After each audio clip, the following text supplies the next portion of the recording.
All right, we are live. I'm so excited. Our conversation for today is a topic that I think is very, very important for the times that we're in. So as people are coming in, I want you to, as always, listen in, give comments, give questions, things that you are interested in learning more about the topic. Put it in the comments. We'll display them and address them throughout the conversation. For those, this is your first time. This is Remixing the Narrative, which is a platform in which we just talk about topics that I believe really impact our families. And so today is an open topic about SEL education, and we're going to talk about why is it important, how does it play in our everyday lives, and just some amazing work that's happening in the city. So as you're coming in, share this live, share so others are able to be a part of that conversation. And we're going to make sure that as many people are learning about it as we're moving into May, which is Mental Health Awareness Month. And so before we get into all the great tips and the background information about SEL, I would love to introduce our amazing guest. So our guest for today is Damien Howard. He is going to share about his background and just the work that he's doing in the city. But again, I want you all, as you're coming in, as I see people are starting to tune in, share this live so that more and more people can be a part of this conversation. So first, hello, Damien. Hey, so good to be here in this place with you. Yes. And so I would love for you to actually introduce yourself and tell a little bit of your background before we dive in. Hey, y'all, you're looking at a Southside homeboy around the age of 17. Didn't really know what I was going to do with my life. This is like my little introduction, so I'm just hollering at the people real quick. Didn't know what I was going to do with my life. And what happened was this. I had an opportunity to work like as a volunteer in the special education department of my high school. And what I found out is that it was this boy who was like super winsome. All of the girls liked him. I used to just even kind of envy him a little bit because I'm like, dude can get a kiss from all the girls. I'm a little chunky guy with chubby cheeks, getting no love like that. But fast forward, even though I define him based on all of his strong qualities and assets, the schools define him, or my school anyway, define him based on his deficits and his disability. And, he was segmented to a whole different part of the school, different lunch, different gym. And I'm just like, I don't know, in my 17-year-old, very naive mind, I was at least in tune enough to know something wasn't right about that. And that actually led me into a career in special education. I've been a special education teacher for 13 years. And most recently, for 2 years, I've actually run my own company called Clever Characters. With the vast experiences that I have, particularly working in turnaround schools, what I've concluded is that when we tap into focusing on developing character, focus on developing critical life skills, that we have the ability to be the solution to some of these issues that we're seeing in our broken educational communities. That, again, once we individuals who are adults working with kids ourselves, when we become people who are more empowered, when we become people who are better resourced to just navigate life, then we can tap into what I like to call our clever character. We can tap into our superpower and just do things that were once unimaginable. So that's a little bit brief introduction as far as who I am. Again, Damien Howard, Clever Characters is my company that I'm the founder of, that I started with 4 high school students from Crane High School in 2017. In addition to that, I'm also the director. I'm also the director of education initiatives for an organization, Together Chicago, here in the Chicagoland area. So pleased to be here today.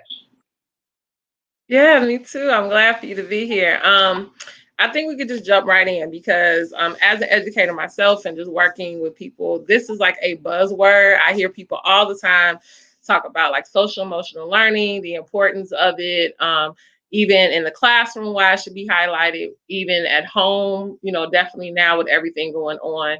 And so I would just love to hear, what is SEL education? I think we just need to have a foundational understanding, and then just kind of how does it look like in those other arenas that we just kind of touched on.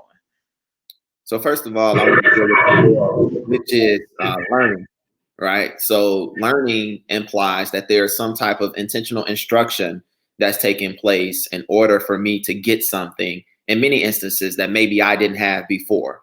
Therefore, there is a need for me to get under this education. there is a need for me to get under this instructional process so that I can get this good stuff that's going to help me to propel into another sphere of either my educational experience, my life experience, whatever I'm being educated on, right? So here, when we deal with that L, the question now is, what in the world am I learning? I'm learning about that S and I'm learning about that E. That S says I'm trying to do my best to be more social, and not just more social, very intentional about the way that I'm being social, very intentional about the people that I'm bringing into my space, understanding that I'm ultimately going to be a byproduct of those folks that I'm around the most, right? So at the end of the day, if I'm saying that I don't want to be a player no more, hey, if I got number of players around me, I'm gonna keep crushing a lot. Do you hear me? If I'm saying I don't want to if I don't want to smoke cigarettes, I'm always around the guy on the loose squares, I'm go, inevitably, be at least have some serious peer pressure to kind of get into what my guys getting into. So at the end of the day, once more, that S says, okay, how am I engaging socially? How am I engaging with other people? So that once more, the way that I engage socially helps me to live my best life. The way that I engage socially helps me to become the best version of myself.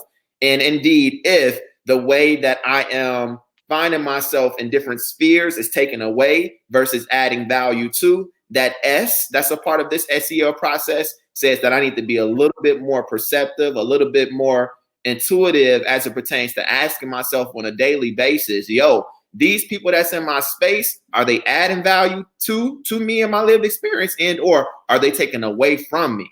And I know it ain't always that easy, right, to serve people an eviction notice and tell them you got to get out of my space because you're not adding value. But in many ways, we are definitely allowing people to loiter. We're allowing them to stay too long in spaces whereby we should have shifted a long time ago. If we're simply saying, again, with this S, that for the folks who are around me, I'm asking myself constantly, is this a value add, and or is this detracting from where it is that I'm trying to go? Now, that L as well, learning, has another component in there. It's not just the S, it's also the E.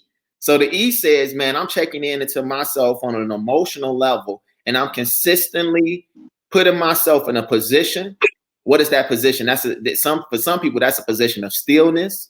That's why this mindfulness practice is so important. That's why this mindfulness practice is a buzzword that's taking off. Because mindfulness says, man, like, I have an ability. Y'all see, I keep closing my eyes because when I get into a mindfulness space, that's often what I do. Mindfulness says that I have an ability to quiet the noise, all of the distractions, all of the stuff around me. Let me just give this little kind of commercial real quick, y'all. COVID-19 is giving us such an amazing ability like never before to be more mindful than we've ever been in our lives. If we are not taking time to reflect, to rest, to find peace, to discern, right, what it is that you're supposed to do, who it is that you're supposed to be, we're missing out on a massive opportunity here.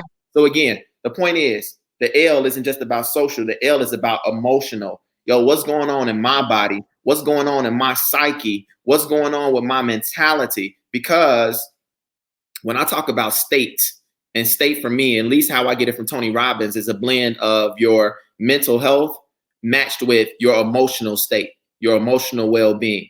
So when I talk about state, and I ask teachers and I ask parents when I go into trainings, like, how important is state to you? Oh, it's your mental and it's your emotional. That's foundational, dude, because your state, this is what they tell you, right? Your state is going to drive the rest of your life. So when we get back again into SEL, I want to know, like, what's going on with my emotional state? What's going on with my mental state? Because ultimately, how my emotions and my mentality are is going to drive the rest of my lived experience. So if I have consistently thinking, and I'm not doing my due diligence to deal with that thinking to the point where it's all in my emotions and it's driving now the way that I feel about myself, inevitably, those things will start to manifest in a negative way in my lived experience. They'll start to manifest in a negative way in the lives of the parents that you're connecting through your platform and your resources. And to that, really quickly, let me say this as well. SEL ain't a thing, is not a thing that we get to give to kids. SEL needs to become something, I would say, first and foremost, that we as adults are getting for ourselves. Because when we go to a place, where we're socially responsible, emotionally stable. Now we are so well equipped and empowered to be the type of people we need to be for the kids that are in our lives. So, Damien, you said so much. I'm like sitting here like, oh my gosh. And I think I want to recap on some of the main things that I even took away from that is that one, so many times when I hear about SEL education, it's about what are you giving to an individual. So like if someone is maybe like stressed out or anxious or has experienced some kind of trauma in their lives or, you know, as an educator being considerate of like upbringings and different things that students are going through if you're talking to families, being sensitive about that structure. So a lot about, okay, what are the services, what's the temperament, how are you interacting with that person? But what I heard from you in the jump was there's some ownership that that person, once they receive that information, has to do, right? And I think that that's the thing that makes it so powerful, because with that education, you should make better decisions, right? So we can't continue to say, well, oh, because I've had this trauma, or, oh, because this has happened, and all those things are very real things, right? Because we've all have went through something. So I can justify my anger, right? I can justify my, my frustration. I can justify my anxiety even. However, I still have control about the environments I tend to keep myself in, or the people I keep myself associated with, or even the vices that I choose to handle those issues. And so that was something that you said that I think that definitely applies to us as adults, also children as well. Like, hey, the more you're educated, you become more aware of your triggers, or you become more aware of what are those things that get you going back to that state. So now what are you going to do? Now that you know, what are you going to do differently? And so I think that that was something that I took away. A lot of times I feel like we're always like, oh, instead of detention, do yoga. Instead of this, do that. It's like, okay, even if you give that child those skills, how are you helping them to become a better decision maker? How are you helping that adult become a better decision maker, which I think is the piece that doesn't get talked about enough. Is really about like, is the resources available? Yeah, they're available, but if I don't do anything with them that makes a difference, then I'm going to still continually kind of use that as a crutch, if that makes sense. It makes a lot of sense. It's so much that we can tease out just with what you said and what I said earlier. One thing that I really want to raise up and I want to magnify here is in one of my sessions, the one that I love the most, and I'm super biased toward this particular training and or webinar when I do it in that way. It's called the character activation wheel. And basically this wheel, if you all can imagine a circle, is a metaphor for our lives, for our lived experience. And based on the inputs that you put into this wheel, either it's going to move in a way that is progressive or making progress, and or it's going to move in a way that is destructive. And I'm talking about progress relationally. I'm talking about progress financially. I'm talking about progress professionally, based on, again, your inputs into this wheel. Now, the wheel has three major components whereby we have to be strategic about the way that we're making deposits. It's your state, which I spoke to a moment ago. It's your habits, those things that you do habitually. And then this last piece over here is your self-knowledge. Now, the self-knowledge is the thing that you really kind of triggered me to talk about, because in order for me to get into self-knowledge, y'all, I'm blitzing through it because it's just so much that I could unpack here. But there's an acronym that I use. The acronym is SHAPE, SHAPE. The E stands for experiences. When we talk about experiences, I started off this way, but I don't know if they heard me. I am a Southside Chicago homie, 79 my Ashland. You better believe there were times. That's down the street, Damien. That's down the street. The boy went to Scott Joplin, Gold and Black. I'm not playing with y'all. On the corner. I live on 80th. I'm not gonna get my address, but that's right down the street. Oh my gosh. All day. Keep it coming. So here's I'm Gresham all day. I got you. Here's the point. I got to get to the point for the people. Hey, Shannon, what's up? What's up with your boy? So here's the point. The acronym that I use to talk about self-knowledge, so much I can say about self-knowledge, but the acronym I use for it is SHAPE. And what you triggered earlier in my mind and made me remember is the E that stands for experiences. The reason I keep bringing up that I'm the Southside homie from the Southside 79th and Hermitage by Ashland is because that triggers my remembrance of what I had to go through when I was on 79th Street. Do you understand me? Mickey Minnie Mouse must have thought my bed was Disneyland and or Disney World. I ain't never seen them playing in that joint, but I saw their evidence. I know that's nasty stuff. Again, it's a part of my lived experience, my narrative. Let me talk about it a little bit. I remember there were winters whereby, you understand, it was so cold, we had to open up the oven. We had to boil water on the stove top just so that we wouldn't freeze to death overnight. You understand? Like, it was, man, I remember a squirrel was running a squirrel ran through our crib, it chewed through the little AC. Y'all know the little accordion looking things on the side of the AC to put them in the window. It chewed through that little thing. Okay, anyway, Pops went at the crib. Come on, I understand that piece. I say all that to say, because Damien Howard has an empowered perspective, because I'm so serious about SEL for my life first before I go trying to give it to somebody else. Guess what? That E, that's a part of my own shape. My self-knowledge empowers me to be a more fierce version of myself versus a broke, busted, disgusted version of myself. I can sit here all day and tell y'all that nobody in my household ever taught me how to manage my money, and woe it's me, I'm still trying to figure that out. And I am, but I'm not going to necessarily allow that stuff to keep me back, right? That's the narrative that I'm going to use as a launch pad, as a springboard, as a trampoline to take me into the next phase of my lived experience versus something that I'm going to let keep me down. Yes, I came from there. And since I came from that type of experience, guess what? Your boy got so much resilience. I got so much bounce back in me that it ain't nothing that y'all can say that little stuff. That stuff don't phase me. I got somewhere to go. I got someplace to be, right? I'm becoming a particular individual that's going to do major stuff. Great stuff is popping off, right? That's that empowered mindset. That's that empowered state that I keep feeding to myself, because first I feed and I chew on SEL for myself before I'm trying to give it to anybody else. I love it. I love it. And I knew there was a reason why I just love you so much, Damien. You are just like, you probably my cousin. I'm just being honest. You're probably my cousin. If we really dig back, more than likely we probably played together at Foster Park or something. But no, we didn't. No, we didn't. Real quick, because this is a part of my experience too. Moms didn't let me go to Foster Park, and you know why. So I'm gonna kill it at that. I know.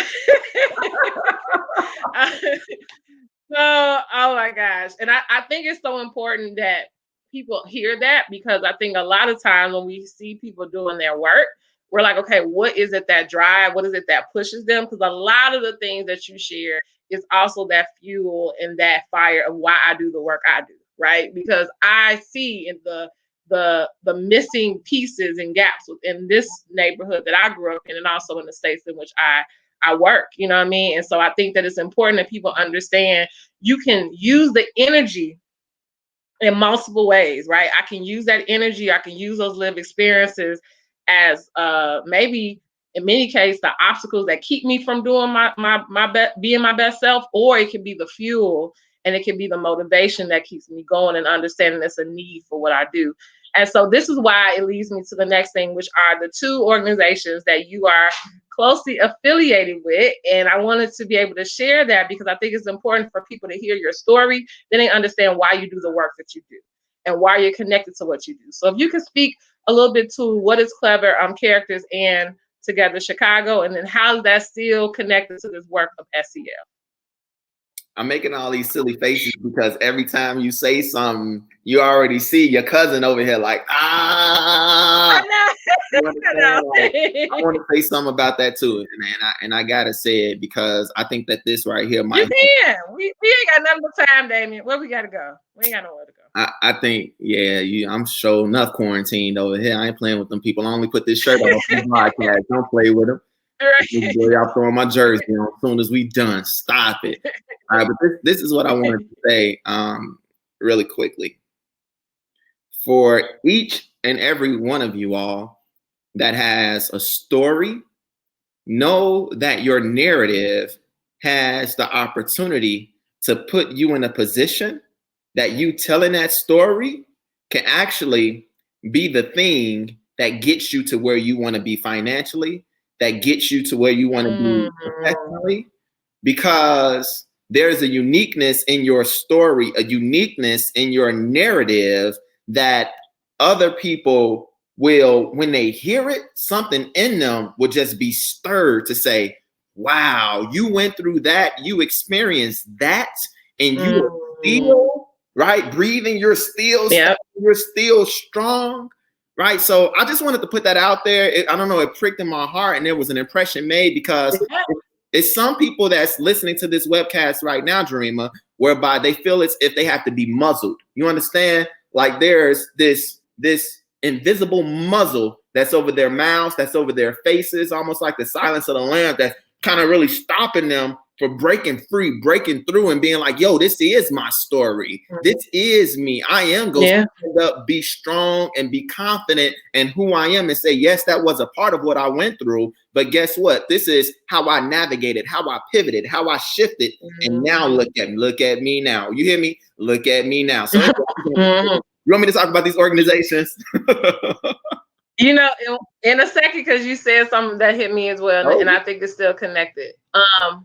Because I think it's important that we think about the work we do. And you see Shannon, one of my best friends, we talk about this all the time about how certain industries are saturated, right? So there's a lot of people out here who are doing SEL education, right? There's a lot of people out here who are doing work in low-income families in schools, because if there's a need, there's never too many people that can meet that need, right? So I think that it's important that people understand that if you have a passion or something that's on your heart, or you know this is what you were put here to do, that there's a reason for you to do it. However, what distinguishes you from the others is your story, right? So at the end of the day, people, and we can just be very honest, our community in general, I want to speak to urban neighborhoods, South Side, West Side,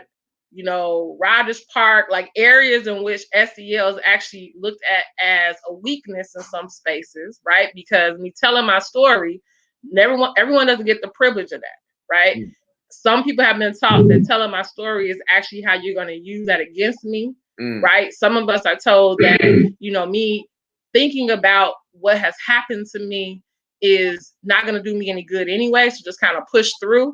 And so that's why we have these generational issues within our families, because guess what? I've never seen anyone who dig deep and shared their story. And I believe that being taught to tell my story was actually me going against something, right? Like going against the family. Like, you don't tell what's happening in this household, or you don't share what happened here and there. And so it's important that people share their stories, because I believe it allows someone who can connect with that to understand that there actually is a different way to do it, right? So I think that's important that someone knew that you grew up off Saturday Night in Hermitage, and this was your story. Because guess what? People on Saturday Night in Hermitage don't tell their story. We don't tell our story. We don't share what has happened in our households, because guess what? We've seen people who've been hurt because they tell their story. We don't see anyone who actually healed from telling their story. We look at mental health as like, you're crazy. I don't want to look like I'm crazy, so I'm not going to tell my story. And so if I actually share that, hey, this is my lived experience, I feel like, you know what? I don't feel comfortable telling my story, but I feel like I'm comfortable telling my story to you, though. Right? Because I feel like you understand, and you understand where I'm coming from. So you also understand how it may be difficult for me to go there, right? You might understand when I say, I don't know how to say this to my mother, you understand what that means. When I say, you know, no one in my friend circle, like you tell me I need to have a different circle, but you understand my circle when you tell me this education, right? And so I think that's why it's so important that we have these kind of platforms, because yes, there's other people that are helping our kids understand that reading is important and that your family should do X, Y, and Z. But it's different when I tell you my story of I'm a single mom, you know what I mean? And my son is a lover of reading, and he's doing excelling in school and all those things. It's not because of anything but best practices that I've learned. That's just a little bit different than maybe in some ways that someone else learned. But you're going to receive it better from me than someone who maybe doesn't understand your family story, right? I can give you books that I know your kids are really going to connect with, versus just saying they need to learn how to comprehend, right? And so I think it's just important. Our stories help people understand why Clever Characters is where I should go versus this other program that CPS or whoever told me is available. And not that that's not a great program, but do they connect with my family history and what I'm going through that might make these kind of situations difficult? Because therapy and openness and all of that is not something that we do, right? And that's why I wanted to have this platform, and I'm looking forward to when we talk about the work we're doing this month with mental health, because that's just not what we talk about. You know what I mean? Like, I know plenty of friends who have suffered in silence because we just don't talk, right? And so I think it's just important that we tell those stories, because then people understand who they can actually tell their stories to, which I think is still a perfect segue to Clever Characters and Together Chicago. Absolutely. I'll start with Clever Characters. I am afforded the opportunity. Y'all heard the historical narrative. I actually started this company with 4 high schoolers from Crane High School when I was a special education teacher there. And I did it at the time because I just simply wanted to expose these high school students to entrepreneurialism. It was all of this type of stuff we're talking about right there was a part of my thinking to say, hey, one of the ways that I can celebrate young Black boys and young Black girls, that was the group that was around me, is to teach them that you have the ability to take your purpose, to take your passion and monetize that, take it to the market and make some money doing what you love to do. But even more importantly, take yourself right to the market and be and get an exchange of value. People get value from you being you and coming with your authentic self. And in return, they're willing to give you resources back. So that was as simple as that initial thought was. But check it out. These kids went on to senior year with prom, and some of them was going on to college, and they left your boy hanging. And some of them, watch this, don't be leaving your boy hanging. They call me Mr. Howard. Don't be leaving Mr. Howard hanging. So they left me hanging. In that, it was a very brilliant thing, because what we were doing, you know, I had to kind of come back to my own state and ask myself, based on my own self-knowledge and my sense of what my purpose is, Damien, what do you want to make this organization into? What do you want this organization to be about?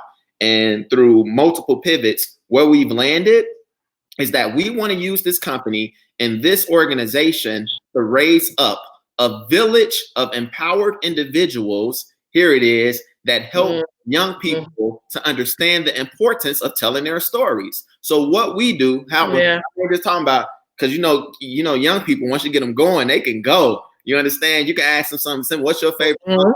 Oh, Snap, Young this, ASAP this, Love this. You understand? Like, wait, I just asked for one song. You understand? But that's right. We do. We go into spaces and we train adults to be facilitators of conversation, right? Because in their facilitation, what we want, number one, is an intentionality to make sure that we're hitting on these critical core competencies. What are the competencies? I'm glad you asked. Self-awareness, self-management, relationship skills. After relationship skills, we have social awareness. And then in addition to that, the thing that I think kind of wraps all of this up, which is what I'm doing in my practice right now, we're focusing on responsible decision making, right? So as an example kind of the practice, what I was doing last year is I myself was pushing into a classroom, multiple classrooms at Phillips High School. And at that school, they would give me 7 minutes. And in that 7 minutes, I'll have a hook. That's what I call them, a hook, right? To be like, yo, y'all, I was just listening to this song on the way in. Matter of fact, and I had to listen to this song because my energy was off. My state was off. I really wasn't feeling this today. So I listened to this song, y'all, and it helped to get me into such and such space. You know, what are some of the songs that you listen to get you in such and such space? And then at the end of the day, yes, it's helpful content that's helping us to make sure that we're tapping into some of these critical core competencies. But beyond that, what is the practice doing? The practice is celebrating the art and the agency that's encompassed in all of these young, brilliant Black and brown minds that we have in front of us every day. Oftentimes, the pedagogical process, namely teaching, is us giving something to them. Putting this on them. 2 + 2, putting that 2 × 2, putting that physics, put it on them. Like, this practice is celebrating the opportunity, the blessed ability that we have to step back from all of that, and by way of intentional questions, to just let these kids go there. I can ask something as simple as, what's your favorite song? But and just kind of listening to them. And then when it starts to ping pong around the classroom, people will say, yo, this is a song I listen to because this song gets me through X, Y, and Z. This is something that I rock. I rock. And it could be something like, yo, you listen to that crap? Like if I picked it up myself, but it ain't crap to them because this is a song that's vital to my well-being, right? And once I have that deeper understanding, because I've submitted to a process that celebrates the voice and the agency of the young people, now it's like, yo, as an adult, I can step back and have a deeper appreciation for what it is that they're going through, what it is that they're experiencing, because the process helped me to listen and it helped them to raise up their voice and have an opportunity to share. Now, that's the gist, a little bit of what we're doing with Clever Characters. Again, is we want more adults who are doing these things, namely raising up the importance of these core competencies. So we create these short videos. They're like maximum of like 3.5 minutes, max. A lot of times like 3.5 minutes. And they're broken up into different age clusters. So anybody can watch this video. And then after you watch the video, you can be empowered to facilitate the type of conversation that I'm talking to you about right now. Now, really quickly, Together Chicago is a non-for-profit organization that I work with here locally. I'm their director of education initiatives. And it's such a blessing for me to be in that seat because I have a seminary as a part of my background. I went to seminary, so I have my master in divinity studies. But then in addition to that, I told you I'm an educator. So for a while, I'm just like, yo, I don't want to have a bifurcation of who I am as a minister and then who I am as an educator. How can I bring all of these things together? And in a brilliant way, Together Chicago affords me that opportunity to do that, because now it's going to people like you, Jarima, going to people in organizations like Young Life, like GRIP, like Teachers Who Pray. And I'm like, y'all, let's come together.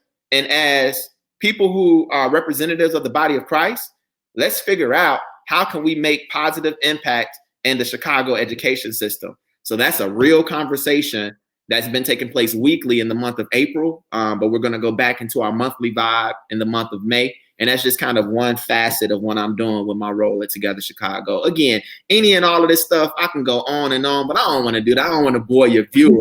You understand? So we can get a little snapshot. Zamarion, what it do, bruh? Zamarion Barber in the house.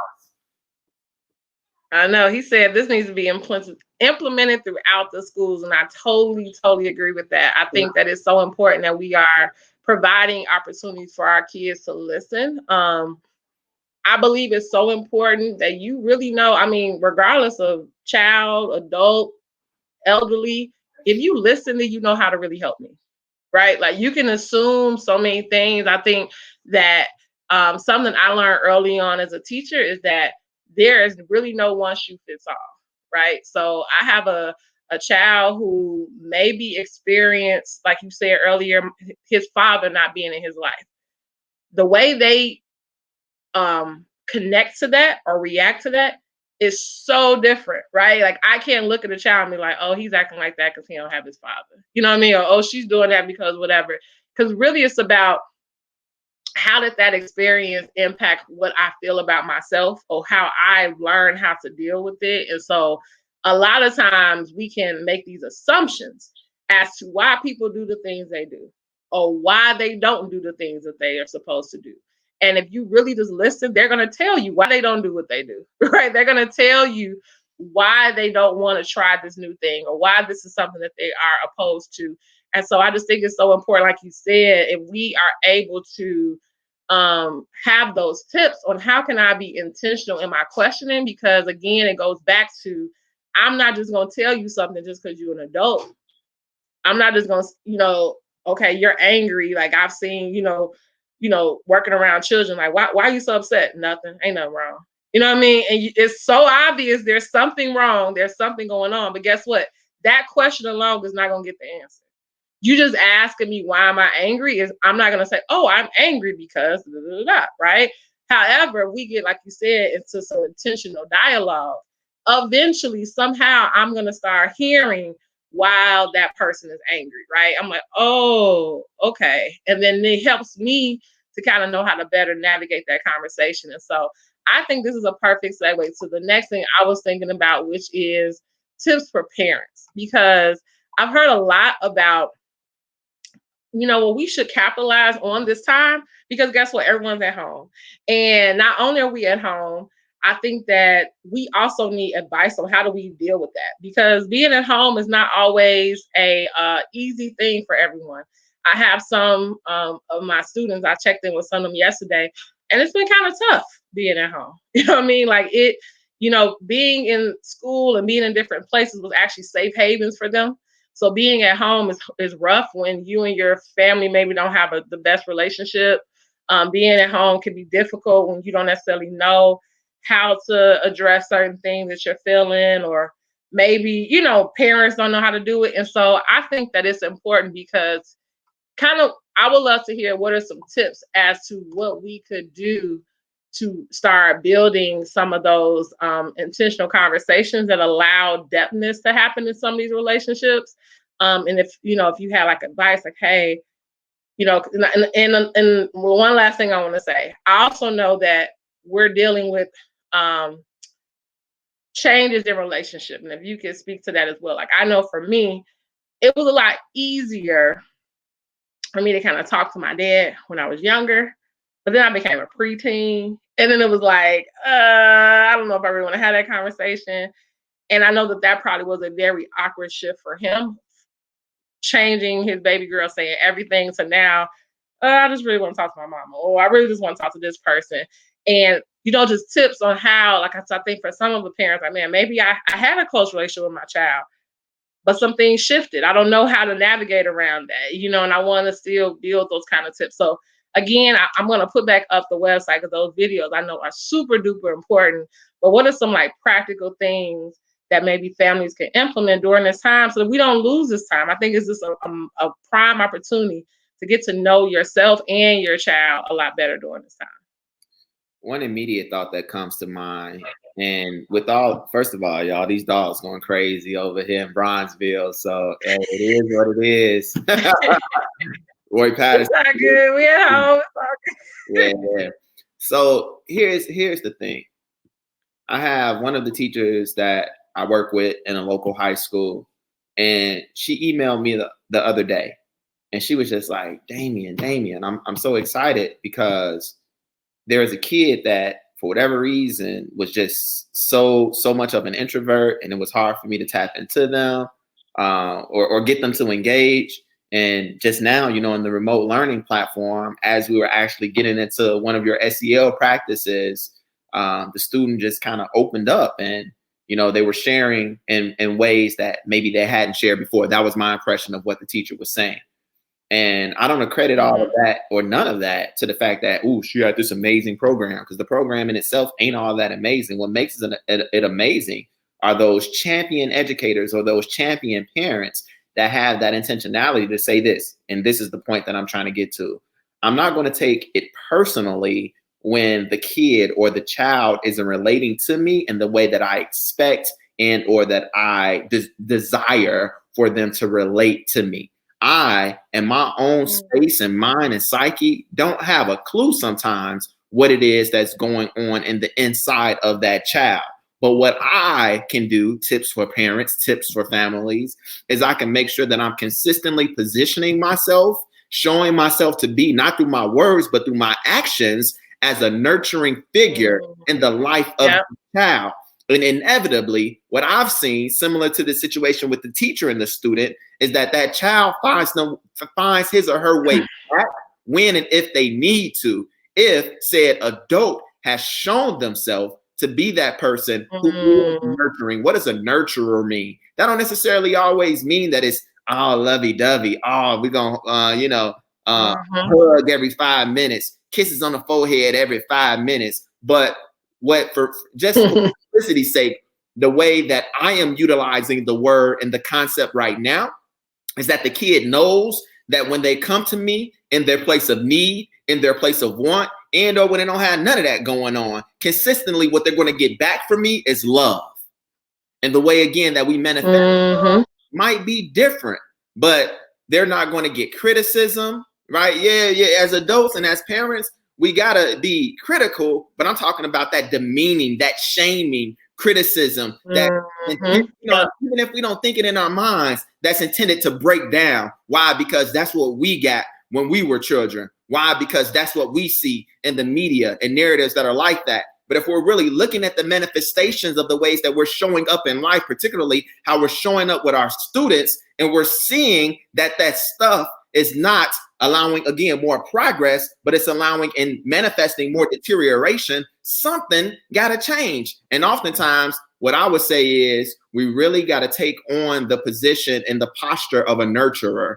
And that would be a tip that would be vastly helpful. Now, here's the question. How in the world, Damien, do you do that? You got to go back to what I was saying earlier when I talked about the SHAPE acronym. So the S, what are your own personal strengths? The H, what's on your heart, right? What's your passion? What do you want to do? The A, those are, it's all personal right now. The A, these are affirmations, things positively that people have stated about you in the past, right? And as so many people are saying it, obviously there must be some truth there whereby you need to make a further investment into that thing. The P, your personality. Why in the world, Damien, you ain't giving me tips? Damien, I'm looking for tips for the parent. I am giving you the tips because when you deal with yourself, when you're able to understand greater who you are and invest more into your brilliance, then you're going to be a person who has more joy, a person who has more peace. And then S, you're going to the world as somebody who has a lot more to give because your cup now isn't empty. Your cup now is overflowing because you've put so many of these great ingredients into that cup. And as you're dealing with yourself, yourself right, parents, then you're that person. That's the type of person now, you know, I don't mind approaching you. And I might not approach you. Now, this kid as quick as you want me to, as often as you want me to. But that kid knows in the back of their mind, if it's somebody when it really gets rough, when stuff really hits, you understand? Like, I know I can go talk to dad or mom about that because we've consistently shown ourselves to be those type of people. It sounds easy, but this stuff ain't easy. If over time you've been the person to have negative, deteriorating habits that have been festering for so long, they've been festering because, again, something about your lived experience gives you viscerally, emotionally a reward when you live into these particular habits. You got to replace whatever, however, you know, that thing is rewarding you or that thing is incentivizing you. You got to replace that with a happy family, with more finances. Those have to be the outcomes of the rewards that you look for. And when those things become important enough, you will change those behaviors. And then in essence, that'll change the way that you relate to other people around you, including your kids. Yes, yes. That's that seminary coming out. You just did a whole little sermon right there, Damien. I'm telling you. And Roy hit exactly what I was about to say. The two things I would say that parents need to walk away from that with is consistency. Consistency matters. Ego strength is key. I think it is so important. And this I say all the time, like, it is damaging as an adult for someone to make a promise and don't keep it, right? Think about how much more that's damaging to a child for them to believe that you're supposed to be a particular role in their life and you don't always show up, right? Or for you to say you're going to show up and you're not there. And so consistency for individuals, whether you are young or old, I believe, like you said, I know that when I need you to show up, you're going to be there.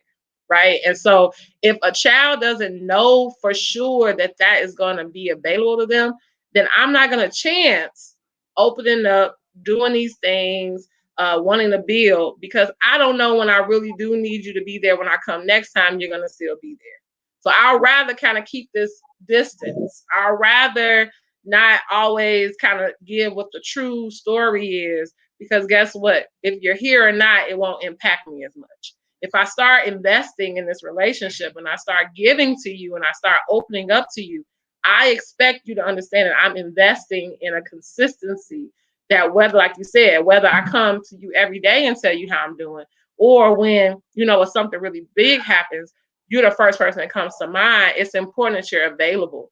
And then the second thing I'm going to end with is that you're talking about being someone that someone wants to open up to. Yeah. Like if I'm going through something and I feel stressed and I feel anxious, I'm not going to go to my cranky, bitter, unhappy person in my life to try to get me on my right path, right? And so as parents, I know this is definitely a very, very stressful time, you know, and we could feel like we're doing all these things to make sure our kids are good. But it really that's saying that our kids are good when we are good, right? When they understand that, well, you know what, mom looked like she had peace. Dad looked like he doing, it kind of puts them a little bit more at ease, right? And I know that this is some difficult times, like financially, emotionally, a lot going on in life.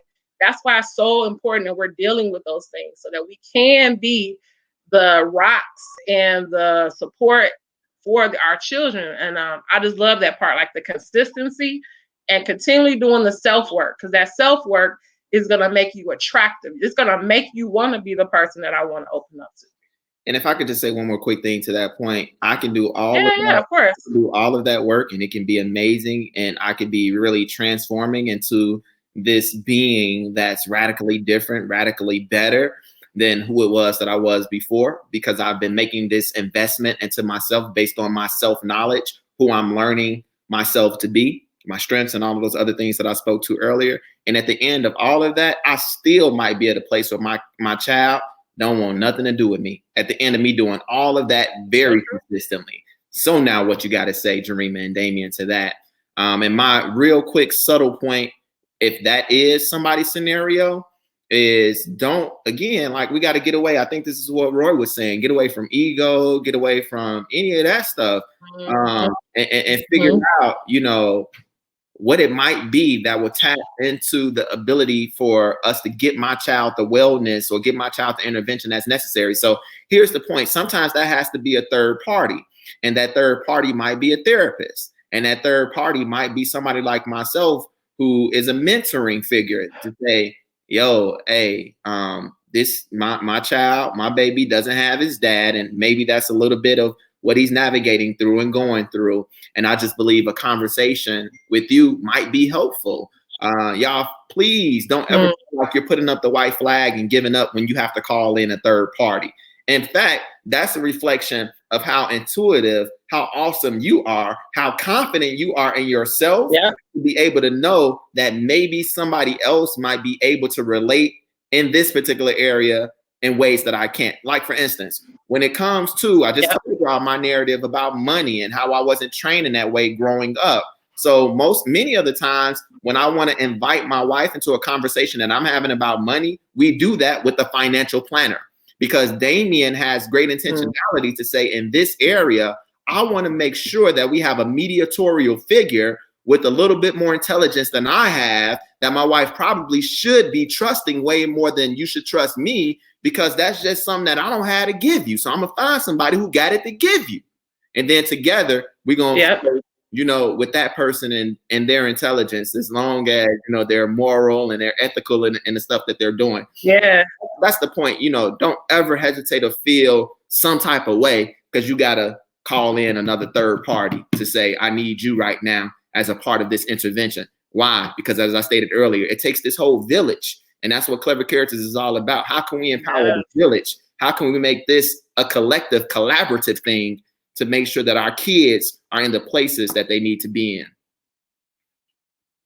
I love it. And I hope people that are listening are seeing like the commonalities and the things that we're presenting. Like even last week and the week before, on the second week, I had it all focused around boys, and I had Bondale Singleton on here. He was talking about Champ's mentoring and just the purpose behind it, and like the partnership he has with families and with the school. And the thing that we kept talking about is that mentorship is really just taking that village mentality, right? It's not because you lack you need a mentor. If anything, it is making you even more solid, and it just makes all more advisors help you to make better decisions, right? And so a lot of times that third party, last week I had a really good friend talk about her girls mentoring group, Samika Gates, and she just talks about, again, that whole idea of, hey, yes, mom is there, you got big sister, you got all these different people, but guess what? It doesn't hurt for if maybe there's something going on for her to call up like, hey, can you talk to her really quick, right? It just allows me to have a little bit extra in my arsenal to help my child to be their best self. And just even as we're speaking now, for families, a lot of this social emotional learning and work takes us being okay with allowing another family or another person to be involved to help us to really get that whole thing in order. Because I think that that's the piece that I'm so passionate about is like rebuilding the village mentality, right? Like rebuilding the village. Like if you have a village, you are never in lack. Mm. If you have a village, you're not in lack. You know what? Because you always gonna have a bunch of cousins. You got a big brother, you got an uncle, you got a grandfather, you got somebody, a teacher, you got somebody in that village that if I done got it, they got it. If they ain't got it, they know how to get it, right? And so we're gonna make sure that our needs are met because in this village, we know enough, we have enough resources, and we can do enough together to figure it out. And so I just love that whole idea of just like, hey, ego needs to go to the side.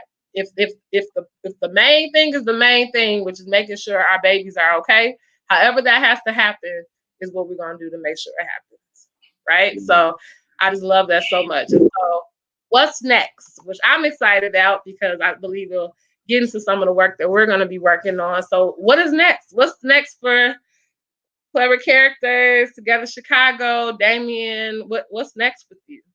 So you already know this, but what I am extremely excited about is a couple of things that we're collaborating on. As you stated, going into next month with an emphasis on mental health. We're going to be rocking it out on Fridays and figuring out how do we best find resources and opportunities so that through these conversations and this intentionality that we have next month, that people are able to get what it is that they need. Different content that's going to be helpful, different resources that's going to be helpful when it comes to whatever spectrum that whatever place on the spectrum that they find themselves as it pertains to mental health. So I'm super excited about what's going to happen on these Fridays, how it's going to pop off, and how community, only our village, right? As people tune in more and more into those sessions, in addition to the other amazing conversations that you're having, are just going to be able to be more whole, going to be able to have a respite. You know, some people for real doing this remote learning need to tap out. And I believe, you know, not tap out like inevitably, like I just need a break. And even when we were kind of planning some stuff, you know, some parents raised that up like, yo, we just kind of need a space, somewhere that we could go just to chill, just to woo-saw. You understand? Just to exhale. Come on. What was that, Whitney? Oh, they waiting at yeah, the way to exhale. Yeah, they need no, that wasn't Whitney. That was my other girl, my wife Soror. Whitney was in that. Was that Whitney? I think she was in that. Angela Bassett. There we go. Whitney, Angela. No, I don't know. You got me all mad. I got us all in the tangent. Who was the way they sell? If you watch it, who was the way they sell? Please tell me. I don't know. Terrible. Terrible. Minds want to know. But anyway, yeah, I'm super excited about the Friday space. I'm excited that your community that you all are building with the Burst Into Books movement are going to be able to come in there and give us some insights as far as how we need to shape out these experiences, how we need to shape out these unique spaces so that we are making sure that people get the most out of those opportunities. Y'all, even more than that, y'all heard my excitement about those Fridays, but even more than that, I'm excited about these closed spaces, Dreamer, that we're building out for Wednesdays, whereby we're calling these parent hangouts. Parents literally can come and hang out, right? So whatever we talk about on Friday, whatever element of mental health, adverse childhood experiences, other things that we're going to get into. Now, Wednesday, you come to that space, we're going to have some fun. And after we had that fun, we're really going to unpack some of that very weighty stuff that we talk about on Fridays. So when you ask what's next in the Clever Character space, those are the things that I am super excited about. Let me just add to that really quickly. We're changing up our whole strategy and methodology. Resources, namely money that we used to get from schools, typically most of it would go right to community-based mentors that we would train to push into schools and do this work. Moving forward, what we want to do is have parents and have teachers that we're raising up as champions. And as we get resources from schools, those resources go right back to these parents to be champions, to celebrate, extend SEL in these schools so that these critical conversations, I don't care what program or platform that you all are already using, but this framework where we're opening up, celebrating the agency and the voice of the kids, we're going to really expand that thing going into 2020, 2021 school year, blow that thing up, even if we're having to do a lot of free experiences. Like our brother said earlier, like all schools need this. And we're really on a journey where we're strongly committed that we're trying to spread this thing around across Chicago and beyond. And we're gonna probably take a hit because we're committed to this, but we don't care because we're that committed to the work. Yeah, I love it. And I'm excited because I believe that these spaces, and especially like Fridays and the town halls, people ask me a lot about like the program that I do or like the people I connect with and like why do I do it. And I believe in order to really help the people you say you want to serve, you have to do more listening than talking. Right. And so a lot of the things and conversations and programs or events are all because I heard it, right? Like I could see it, like I'm watching, I'm seeing trends. Like I think it's so important when we want to do community work, and we want to help families, and we want to help children.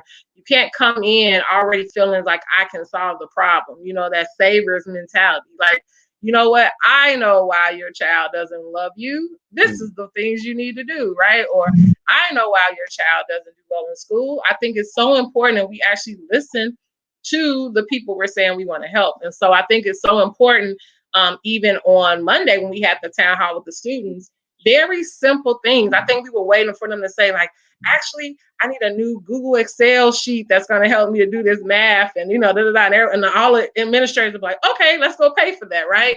But they were simply like, we need motivation. Like if I'm not motivated, regardless of what you give me, I'm not going to want to do it. If I don't understand the why behind it, like kids are looking for purpose. They're looking for support. They're looking for consistency. Like some of the kids were like, I mean, I just turn in my work. I don't even know if my teacher sees it. I haven't seen them. I haven't talked to them. You know, they're missing that interaction, like that you are validating that you acknowledge me here. And I think when we hear those things, then that's the kind of programming, like you said, we need to put in schools. They want to know that they're being heard. They want to know that people are actually creating something, whether I like it or not. You did it because you thought of me, right? You didn't do it because you thought that's what I needed.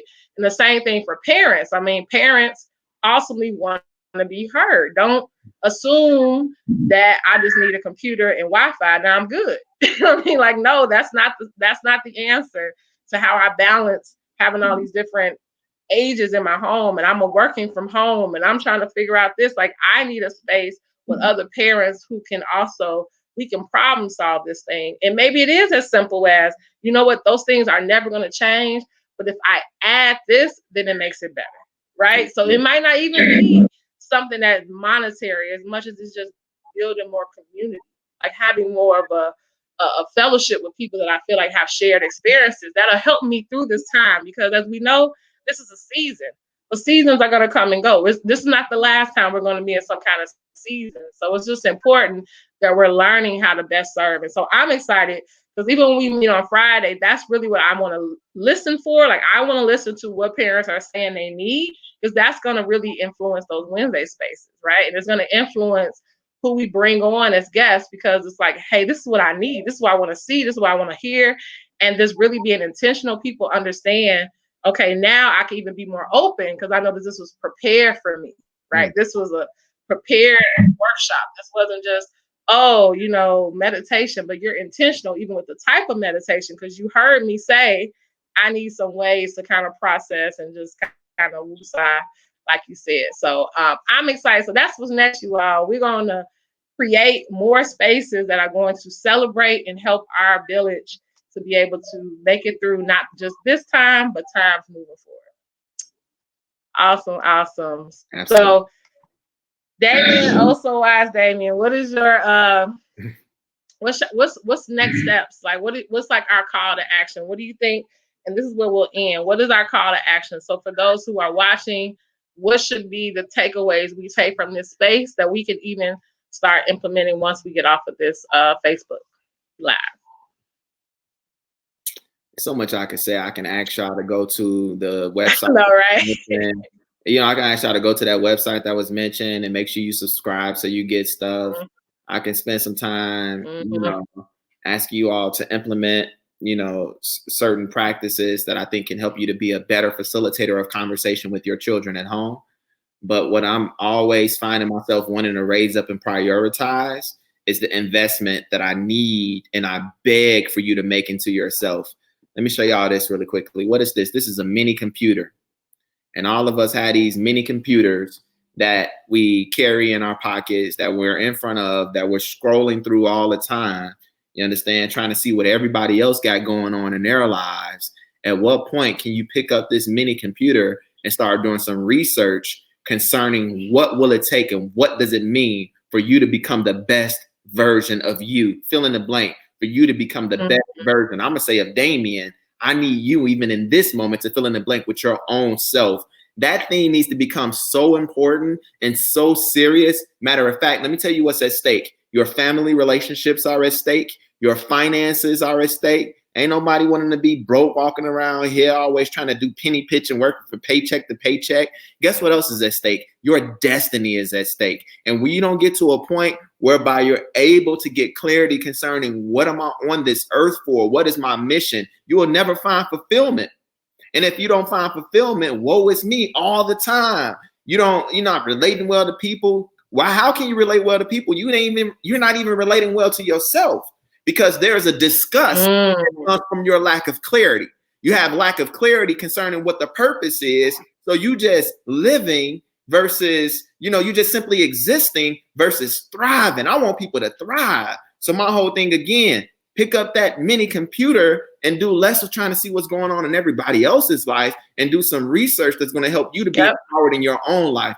Okay, what are you talking about? Be empowered with your state. What are you bringing into your mental place and your emotional place? For me, I like sometimes listening to Les Brown, because when I listen to Les Brown, he says 2 words: it's possible. So before going into that seminar, maybe I didn't think that I could give a seminar in front of thousands of people. My stomach acting all funny. Got to go, boo-boo to get, like being super graphic and trying to be funny. But, like for real, we got stuff that all of us going through, because it's just like, I'm just so mentally messed up right now.